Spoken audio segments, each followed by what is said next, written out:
Hi, my name's Helen. Hello. Hi, I'm Helen's mom, Helga. Nice to meet you. Welcome to the counselor's office. What can I do for you guys today?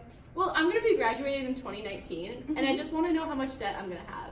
Well, I have a chart right here, or a table that shows the debt that will be predicted throughout the years. And Okay, yeah, because I was just wondering, because when I graduated college in 1993, I only had $9,000 in student loan debt. if we look at this table, which assumes that inflation was at a constant rate of 2% per year and that all loans received didn't start collecting interest until after graduation, it shows that, like you said, in the year 1993, it was only $9,000, as opposed to when you graduate in 2019, it'll be around $29,800. I also have some graphs you guys can take home to help further explain how much debt you'll have. All right. All right, thank you so much. Thank you so much. Nice meeting you. Nice to meet you. Hey, Hannah, what you doing? Just homework. Okay, I think you should probably call the financial advisor just to talk about student debt. Okay. Okay.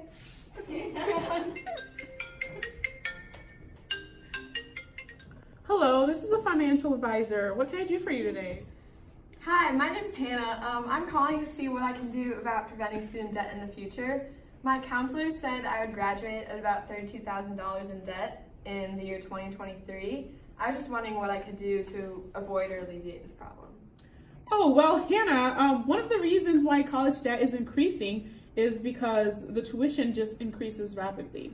According to U.S. News, the cost of tuition is increasing by 6.5% every year. The spike in costs has led to generations of graduates unable to pay back their loans in reasonable time. Most graduates in the 90s could pay back their loans in 5.5 years.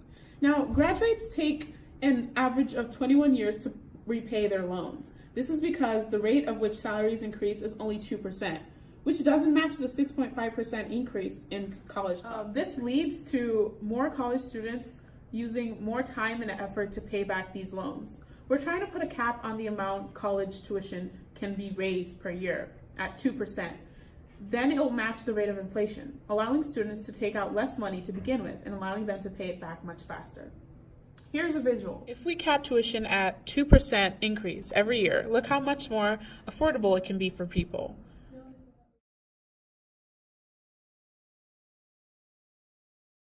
Okay, thank you for all your help.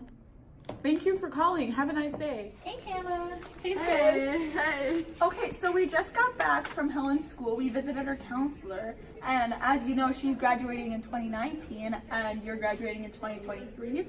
And then our school counselor showed us how much in debt you guys are gonna be, as these graphs show that she gave us. So this graph that the counselor showed us obviously has an increasing value.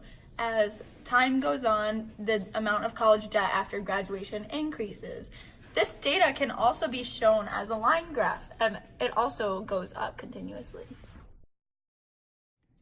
So Helen's school counselor sent me the chart of all of her data that she found, and I was curious to see how it would go on in the future. So in order to do that, I grabbed my calculator and I went to Stat, Edit, and I put in the X value for L1, which is the years after 1990, and then I put in the amount of student loan debt in the L2, and then I went to find an equation, and we figured the power equation was the closest one because the R squared was 0.97. Oh, okay, so that's really good information to know.